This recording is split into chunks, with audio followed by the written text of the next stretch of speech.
All right, look, you'd think that a credit score really isn't that big of a deal until you realize it can save you up to $100,000. Whoa.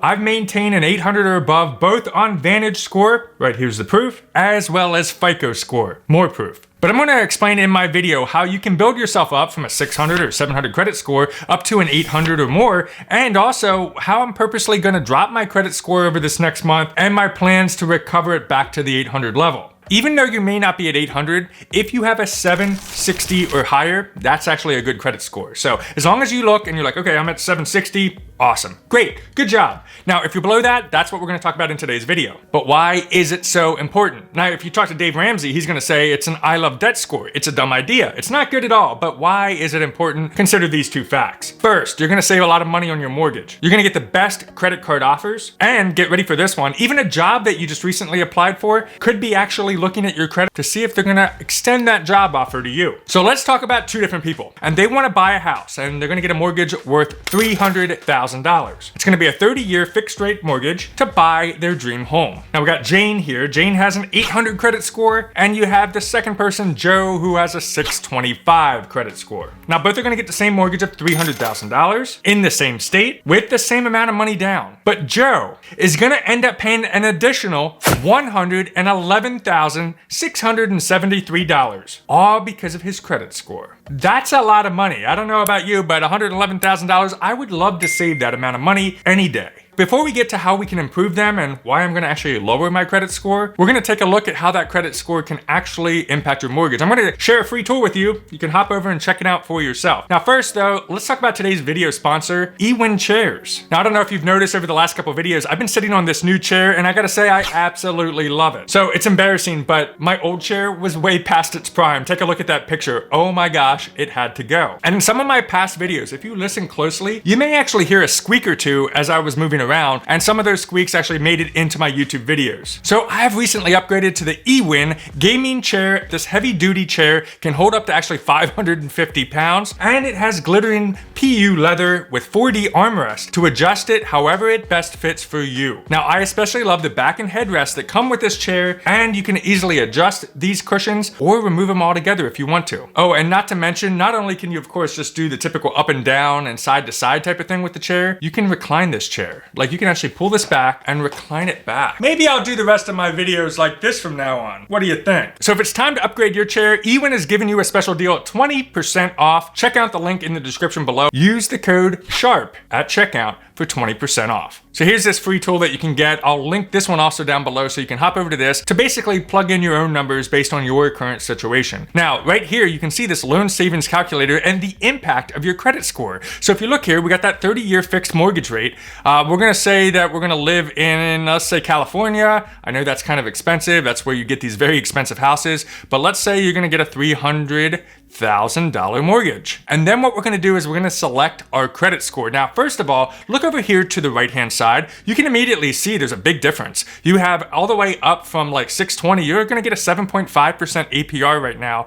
But if you have that 760, as I mentioned earlier, all the way up to an absolute perfect 850, you're gonna have a 5.79% APR. What a big difference just in that alone. Let's go ahead and calculate as if we have that low credit score that Joe has. We're gonna hit calculate and check out the difference. The total interest paid, if you have that terrible credit, $444,678 over the course of the loan, but if you have that perfect credit score, you're only paying $333,000. That's where I got that $111,000 a little bit earlier in the video. Check it out. I mean, if you could just bump up your score even from like that 700 range to that 760, you're still saving a good amount of money. So now that we talked about all the depressing stuff, how do we improve our credit score? Now there are 3 major factors that you can start right today after you're done watching this video to start improving that credit score. In general, there's actually 6 categories that make up your credit score, but I'm talking about the 3 big ones. The ones that can give us the most momentum into the future to start moving your credit score upwards starting today. And just like investing that we talk about here on the channel, you want to start today, because starting today and being consistent over that period of time will get you so much further ahead into the success that you deserve in your future. Now, 100% payment history is a good sign to lenders that you're doing very good at paying back your bills every single month without going into default. That's the important thing. When that bill comes due, make sure you pay it off and make sure you pay it on time, so that way you can continue to get this as close close to 100% as absolute possible. Now, a single 30 or 60-day missed payment can be easy to recover from, but it can hurt your score significantly. If you go 90 days or longer and you missed a payment, that's going to have significant impacts. And if you're above 90 days, it can often get sent to a collection agency. That's not what we want. Make sure you pay, even if it's just the minimum payment, to keep your history as clean as possible. Now, that's why it's important to start today, though, because what you want to do is get everything caught up and stay consistent with it. Because over time, 1, 2, and especially the key term of 7 years is important. Once you reach 7 years, all that stuff tends to start rolling off. I know that sounds like a long time, but the difference is if you don't get started today, what's going to look like 7 years from now anyway? Now, in order to calculate this, all you do is you look at your total payments. Let's say you have 120 payments, and let's say you made 3 a little bit later than you should. Well, what you would do is you would take 120 minus 3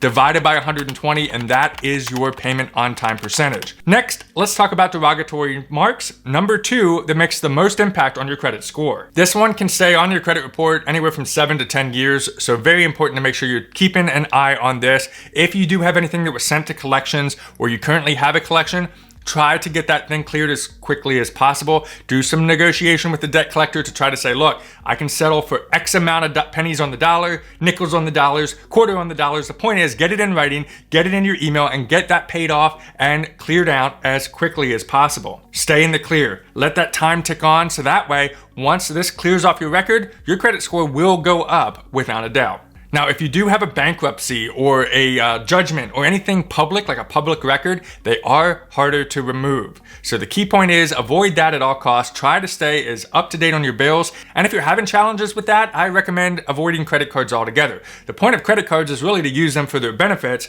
pay them off in full every month, and you never really have to worry about this. Let's talk about the big dog, the master of all of this, the thing that we can easily control, and that is number 3, credit card utilization. Now, here's a trick with this. If you carry your balance until the statement date on the credit card, that credit card company issues information to the credit score reporting agencies, Equifax and TransUnion, Experian, things like that. The higher percentage of your credit card balance that you're using that you have in debt, the worse that's going to be. Your goal is to stay at least under 30% of total utilization. 10% is even better to get the best score possible in this particular category. Now, there's a couple ways we can work this. The first thing you can do is if you do pay off your credit card in full every single month, try for a couple months paying it before the statement date. So don't wait for American Express or Chase or whoever you have your credit card company with. Don't wait for them to send you the statement. Go in online, reconcile your statement, and pay it off in full before the statement date. That way, when you get a statement, it likely will be 0 or a very low amount. That way, when that's reported to the credit bureau, it will actually show as a 0 or a very low balance, giving you a lower utilization percentage, which makes a significant impact on your credit score. In fact, this is the one that you want to start today, because if you start controlling this one today, you're going to see a little bit more movement a little bit quicker than the other 2 major impacts that we talked about earlier. Now, this is the one that I'm going to mess around with to see if I can lower my credit score. Let me take you over first to Credit Karma. Now, Credit Karma is a free tool that you can use. They'll check your credit score for you. It's not always 100% accurate because, it's Vantage Score, it's not FICO, but it's a good measure of what's going on. You can see, as I mentioned, I got an 827 reported by TransUnion, and 819 reported by Equifax. The reason Equifax is lower, because there were a few credit cards that I just recently signed up for, and they went to Equifax to check my credit score. That's considered a hard inquiry, so that does lower it a little bit, but it clears off very, very quickly. But in any case, 819 and 827. What I'm gonna do, I recently had some budgeted expenses coming up. We had to do some work on the house. I had to get a new computer for the business. There was a lot going on. In fact, we racked up a total of $5,000. Now, I had that money to pay off the credit card, but instead of paying it before the statement date, I'm gonna let all this stuff roll into the statement date. I never usually do that, but my point is, what I wanna look at is how much does that impact my credit score? And what I'll do is in the pinned comment at the bottom of this video, go scroll down to that, and I'll let you know what the credit score fell to as a result. So right here, you can see my Chase Sapphire Reserve has a balance of $5,300, and my credit card with Amazon has a $160 balance. I also have an Amex card that has over $800 on it, and I have a business credit card that has another $4,000 balance on it. Again, I usually pay all that stuff off in full before the statement date, but we're gonna let that roll over this month just to see what kind of impact. So make sure you subscribe, because I am gonna come back with a video once this all comes up. We'll take a look at Credit Karma, we'll see how much it's gone up or how much it's gone down as a result of carrying a high utilization percentage. Then the trick's gonna be, we're gonna keep it paid off before the statement date to see if it'll jump back up. Now, I don't know if I'm gonna drop really low. I might drop to about 800 to maybe like a 790 or 780. We'll have to see. It all depends, of course, because I do have a long credit history and there's other positive remarks on my credit score, but utilization is really how we can have fun with this. Now, if you want more great information on personal finance, check out this video next, and we'll see you on the next video.